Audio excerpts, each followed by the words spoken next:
Stairs. In 1984, there lived an old widowed lady by herself in a two-story house who was completely immobile and bound to her wheelchair.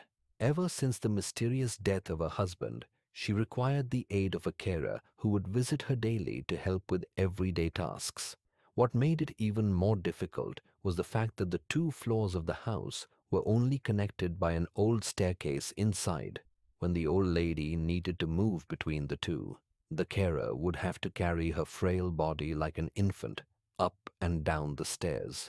One day, the police received a call from the widow. There had been a murder. Since police units were scarce at the time and the murderer had already fled the scene, only one detective was sent out to conduct the initial crime scene report. He arrived to see the carer's body splayed out on the floor with her vocal cords ripped out, lying in a pool of blood on the first level of the house, with the old lady atop the staircase in her wheelchair watching him, still and silent, seemingly in shock. He could immediately rule her out as a suspect due to her inability to move up and down the stairs, and because she had been trapped up there at the time the murder took place. It was similar to the death of her husband many years ago, who had suffocated in his sleep on the couch downstairs. The detective put on his gloves, took photos, swabbed for evidence, and covered the body until the coroner arrived later. All routine business. He scoped the house downstairs for any clues, then asked the old lady if he could look upstairs.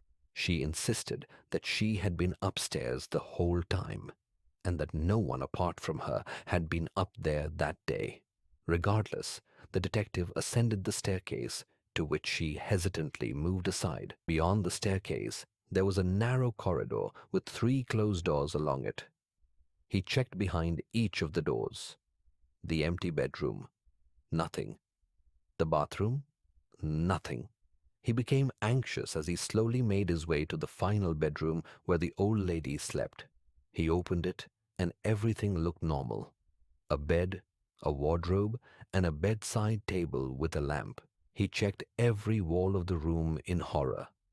It was not what he discovered, but what he didn't discover that made him stop dead in his tracks and slowly reach for his gun in its holster.